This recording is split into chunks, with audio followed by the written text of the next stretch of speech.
a port. And the most incredible part of all of it, not a single American was killed, only 10. Hello guys and welcome to SKC React. Guys, don't mess with America. आज की जो हमारी video है वो है कि किस तरह अमेरिका ने 8 घंटे के अंदर ईरान की निस्फ नेवी को तबाह कर दिया। तो वीडियो देखने से पहले मैं आप लोगों से ये गुजारिश करना चाहता हूँ कि अगर आप लोग फाइनेंशियली फंडिंग का पार्ट बनना चाहते हैं तो हमारे पेट्रियन पर जाकर आप हमें सपोर्ट कर सकते हैं बिलो $1 से। तो चलते हैं अपनी वीडियो की तरफ। Ah, yes, the time that the U.S. Navy got upset and destroyed half of Iran's entire naval fleet in a single 8-hour workday. Today we're talking about Operation Praying Mantis. But real quick, this video is sponsored by Zydax Custom Gaming PCs. They are all built right here in America with American-based tech support and a lifetime warranty. It's the computer that I use and the one that I would recommend. I'll have them linked down below if you want to check them out. Let's get to this video. All right, important background info. 1980, Iraq decided to invade Iran. Why? Don't really care. Not pertinent to the story. However, at the end of that war, Iran decides, hey, we're going to pull a page out of the old Art of War by Sun Tzu. We're going to cut off the enemy supply lines, deprive the enemy of nice things. It's going to work out great. Iraq's got a weak navy. We're going to wipe out their navy, and then every time they send out an oil tanker through the Persian Gulf, we're going to blow that up. So they can't sell any liquid dinosaur. They can't make any money. They go broke. We win the war. Hooray. It's a solid plan. So they do exactly that. Then Kuwait comes out of left field and they're like, hey, we've been financially backing Iraq through this entire war for the past 7 years. We need to make sure they win so we can get our money back. So we're going to go ahead and let Iraq use our oil tankers to export oil. So Iran is like, well, that's an easy problem to solve. I'll just blow up all the Kuwaiti oil tankers as well, which is exactly what they do. But here's the catch. Kuwait at this point in time is like the one major exporter of oil that wasn't really part of OPEC, meaning that they were selling oil on the global market significantly cheaper than everybody else, driving down the entire oil market. And now that their oil tankers are getting blown up as well, it means that Kuwait can no longer sell oil on the cheap, meaning that Iran has now inadvertently committed the cardinal sin of the late 20th century, raising gas prices. Now the entire Western world looks over at the Persian Gulf like, the fuck? The ghost of Sun Tzu's sitting there shaking his head like that's the one exception. I would have messed with any supply line except for that one because we all know what happens next.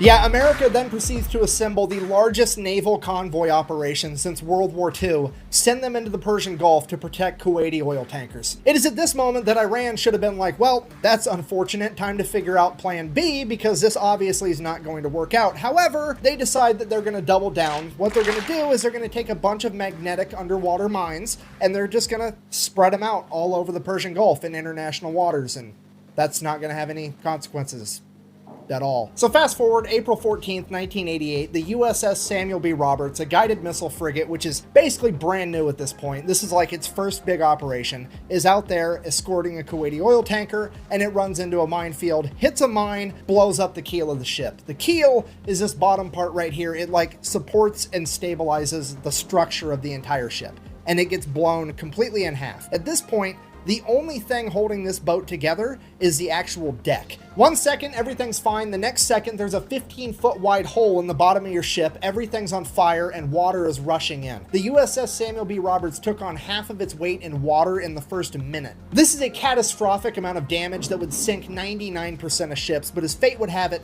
the crew of the USS Samuel B. Roberts had already been winning competitions for having the best damage control crew in the Navy. So the entire crew gets to work. They're putting out fires, they're plugging holes, they're literally cinching the hull together with steel cables trying to stabilize it because the only thing holding it together is a deck at this point. Over the course of the next 5 hours, the entire crew fights their ass off and somehow manages to get the situation under control and limp the ship all the way back to Dubai where they can get it to a port. And the most incredible part of all of it, not a single American was killed, only 10 men were injured during the fire and the initial explosion. So the crew survived, the boat's basically completely destroyed. Then America sends in an underwater crew, figure out what happened. They find the remnants of the mine, they check out the other mines. Yep, they're Iranian. At this point, now somebody has to inform the president because this is a big deal. And the president at this point in time is, let me check my notes, fucking Ronald Reagan. I'm from the government and I'm here to help. So they go ahead and they brief Ronald Reagan on everything that happened. He's super happy that everybody survived, and he's like, okay, well, here's what we're gonna do. We're gonna issue a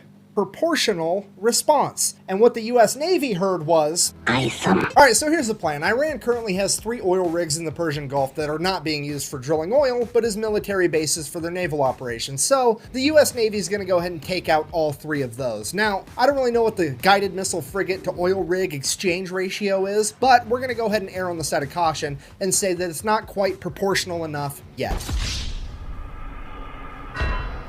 So Iran also really only has like 2 modern naval vessels. That's the Iranian frigate Sahand and the Iranian frigate Sabatland. They're going to go ahead and take out at least one of those, maybe both. We'll see how proportional they want to get. And then by the time they get all that done, that should be a nice 8-hour workday. It'll be time to clock out and go get some ice cream. So in order to get all this done by quitting time, they're going to go ahead and establish 3 different surface attack groups. Each group is going to have 2 destroyers and 1 bonus ship. That bonus ship is either going to be an amphibious landing ship or a frigate. Either way, they're all going to be identified as Bravo, Charlie, and Delta. Bravo group is tasked with taking out 2 oil rigs, Charlie group is tasked with taking out the 1 remaining oil rig, and Delta's mission is to go hunt down those 2 frigates and take them out. And then, just for insurance purposes, we're also going to have the USS Enterprise parked right outside the Persian Gulf to provide air support, you know, in case we need it. So, April 18th, 1988, 4 days after the mining of the USS Samuel B. Roberts, Operation Praying Mantis goes into full swing, and Bravo group shows up at their oil rig first. At which point they radio over to the oil rig and inform them that they will be blowing it up in 5 minutes and that they should all leave. So, a bunch of people start leaving. They hop in tugboats and take off. Bravo group, seeing that they're making an honest effort to actually evacuate, agrees to give them 15 more minutes. So, fast forward 20 minutes later,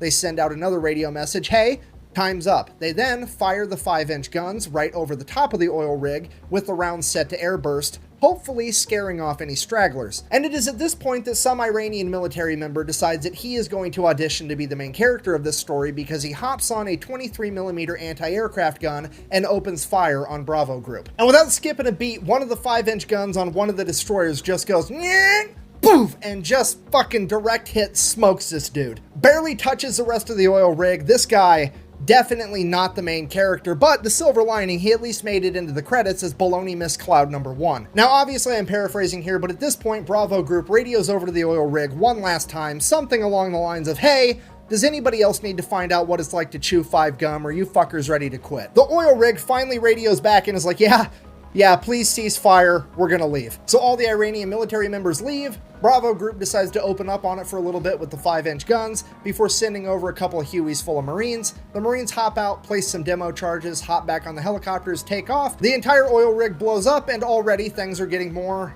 proportional.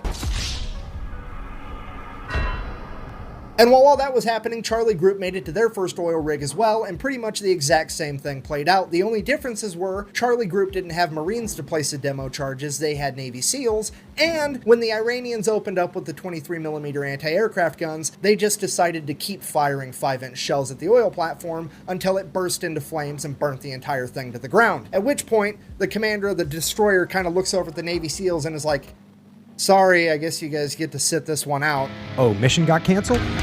Good. And while all that's going down, Bravo Group's already making their way over to the third oil rig, at which point they pick up something on radar, and it's definitely another enemy ship headed right towards them. And at this point, you have to remember, this is the late 1980s. None of the American sailors have seen naval warfare on this scale. The pucker factor is on. They are getting harpoon missiles ready, and they are about to get in like one of the biggest naval fights since World War II. At which point, whoever's in charge of Bravo Group decides to take a deep breath, and they're like, okay, let's send up a helicopter real quick just to verify that it's actually an enemy ship. So the helicopter goes up, radios back to Bravo Group. It's definitely a warship, but it's a Soviet destroyer. At which point everybody's like, what? What is happening right now? So they radio over to this Russian destroyer and they're like, what are your intentions? And the Russian commander radios back in broken English. I swear to God, this is a real quote. I'm just here to take pictures for history. Look, I know that I bash on the Soviet Union and communism every single chance I get, but this time around, I gotta give it to them. These guys know how to party. Just straight up rolling into the middle of the largest naval operation since World War II to eat popcorn and watch.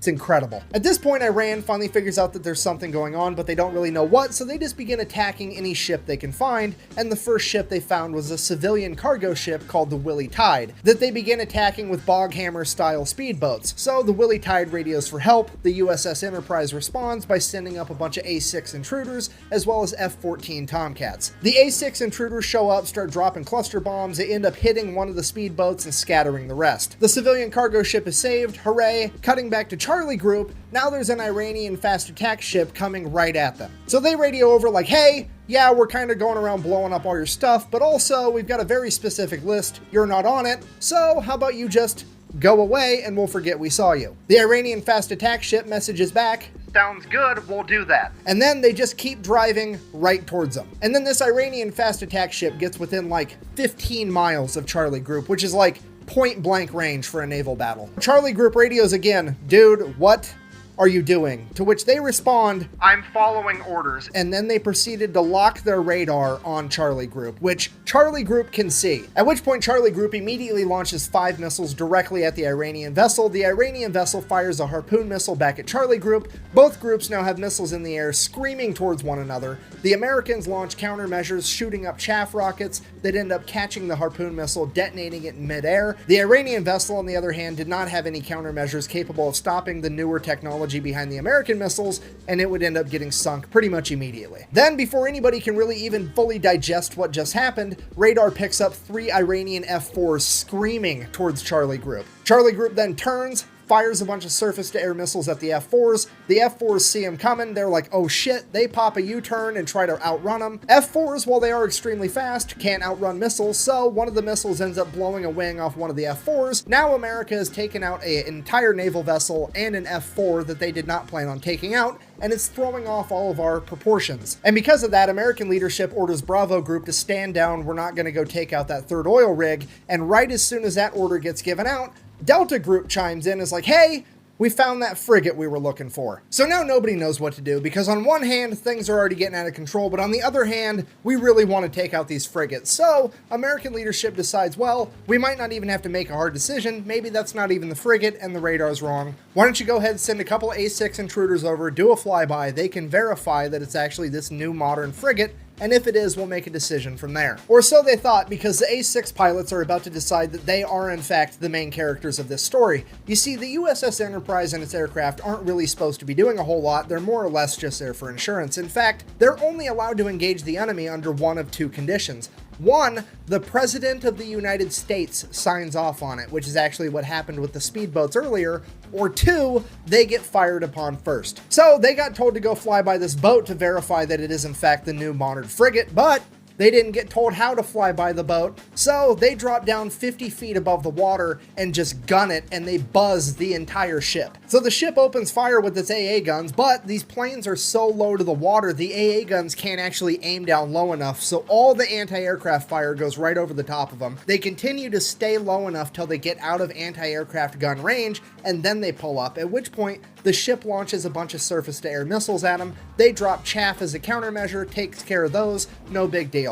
They then go around, do a U-turn, send a radio message to this frigate, I'm going to sink you now. Which they can now legally do, because remember, the ship fired on them first. You fell victim to one of the classic blunders. So the A-6 fires an anti-ship harpoon missile, and the second they pull the trigger on that, the fire control team from the USS Enterprise is like, what the fuck are you doing? We're not supposed to be killing things yet. And the A-6s are like, look, they fired at us first. Them's the rules. And the USS Enterprise is like, holy shit, okay, I guess. Let them have it. Then the harpoon missile finally makes impact. It's a bullseye. The A-6s do a U-turn, go, drop another 500-pound laser-guided bomb right through the deck of this frigate, fly past it, do another U-turn, come back, drop a 1,000-pound bomb on it. Then they radio over to the Enterprise and like, yeah, it's definitely gonna sink. We're gonna head back. So the A-6s take off, headed back to the Enterprise, and like 5 minutes later, Delta Group shows up with their warships and begin firing on the already sinking frigate. They hit the magazine, the frigate explodes, rapidly sinks to the ocean floor. At this point, naval leadership is like, okay, Jesus Christ, everybody stop killing things. We need to figure out what all happened. We got to keep this proportional, remember. So they start radioing back and forth. Everybody's figuring out what everybody did, if anybody's hurt, what's going on, the whole story. And then as the A6s are making their way back to the USS Enterprise, guess what they happen to fly past? The other modern frigate. So now the entire US Navy's looking at this last frigate like SpongeBob looking at a jug of water. I don't need it. I don't need it. I need it! But also, like, realistically speaking, the A6s are pretty much out of ammunition. The only thing they have left are 2,000-pound bombs, and those just aren't going to be enough by themselves without a harpoon missile to take down this ship anyways, so they really are just going to fly by and verify that it's the modern frigate. So the A6 intruders go ahead, they do their flyby. It is in fact the new frigate that they thought it was, and it does in fact open fire on the A6s. A6s make it out completely unscathed, at which point they pop a U-turn, and one of the A6 pilots is like, It's the bullseye womp rats in my T-16 back home. So the A6 pulls up, gaining altitude, and then dives down, aims its nose right at the frigate at like a 35-degree angle. They're doing a good old-fashioned dive bombing run like it's fucking World War II. The AA guns start firing, there's bullets whizzing past the plane, but they're committed now. They're closing in, closing in. The bombardier behind the pilot lets the pilot know, hey, I'm locked on. At which point, bombs away, the pilot pulls up, and the bomb goes right down the fucking smokestack of this boat. Blows up, completely destroying the entire engine room. That frigate is now dead in the water with no power. The A6s go ahead and radio in that they have completely disabled this frigate, at which point the American leadership calls a complete ceasefire. They're going to go ahead and let that frigate survive, get towed off, potentially be repaired. With the US Navy having effectively disabled or destroyed over half of Iran's functioning navy, the US military decides to call it a good day, ends Operation Praying Mantis, we all get to live happily ever after. Except, later that night, Iran decided that they wanted to fight a little bit more, and they launched a bunch of Silkworm anti-ship missiles at American vessels. Luckily, no American vessels were actually hit. However, this is now a huge political problem because America has been mad at the fact that Iran even had Silkworm missiles for years at this point, and the American government has made it very clear to Iran that if they ever used them, they would be going to war with America. Period. That's set in stone. So the Reagan administration, not wanting to kick off World War III in the 1980s, reaches out to the Iranian government and is like, here's what's going to happen. You're going to go ahead and admit that that was an accident. I'm going to sweep it under the rug and we're never going to talk about it again. Because if this makes headline news and the American people find out, I'm going to have to get real proportional around here. So Iran's like, okay, fine, whatever. It was an accident. Let's sweep that whole thing under the rug. But I am still going to take America to international court to try to prove that it was a war crime to take out my oil rigs. That way I can get reparations and make America pay for it. So they go to international court. They lay out the case. The international court is looking at America like, okay, well, first of all, you're the fraction people. I don't know how you think that this is proportional, but it definitely wasn't. Second of all, according to the Amity Act, you absolutely should not have attacked their oil rigs. This is probably a war crime. At which point the representative for America is like, well, actually, if you read the Amity Treaty between Iran and the United States, it only talks about ships and boats. It don't say shit about oil rigs, meaning I wasn't obligated to not attack those oil rigs. At which point the court is like, hold on. Fucking, he's right, son of a bitch. Okay, well, I guess America's innocent, because I've said it once and I'll say it again. It's never a war crime the first time. And now for the best part of the entire story. America now proceeds to go over to Dubai, pick up what's left of the USS Samuel B. Roberts, tow it all the way back to Maine, then take the ship out of the water, get it in dry dock, cut out the entire damaged section of the ship, including the engine compartment, build another module to fit in its place. This thing weighs like 300 tons. They jack it up, weld it right where it's at, get everything rehooked up, reconnected. And this boat is back out on the ocean 1 year later on April 1st, 1989. It then goes on to get recommissioned and serves in the Navy until 2015. I mean, playing Battleship against America's gotta suck, right? Like, haha, I've sunk your frigate, and America's like, first of all, no you didn't. Second of all, fuck your entire Navy as it picks up your board and just throws it at the wall. So in conclusion, if you do ever find yourself being the leader of a foreign nation one day, the best advice that I can possibly give you is A, do whatever you can to not raise gas prices, and B, whatever you do not fuck with America's boats. We do not like that shit. Thank you for watching. Best way to support the channel is like, comment, subscribe, maybe go buy some merch at thefatelectrician.com. Quack bang, out.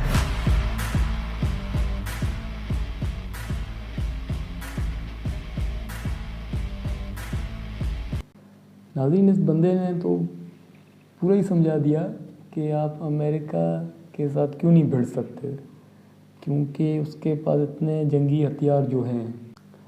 इस वक्त मैं समझता हूँ कि America के पास वाकई सबसे ज़्यादा हथियार हैं। वो ये एक बहुत बड़ी बात है। और आज की वीडियो काफ़ी इन्फॉर्मेटिव थी, क्योंकि मुझे तो भाग गई। मज़ीद ऐसी वीडियोस देखने के लिए इस चैनल को सब्सक्राइब करें और इस वीडियो को लाइक करें। हम और आप मिलेंगे किसी एक और वीडियो में, तब तक दें हमें इजाज़त। अल्लाह हाफ़िज़।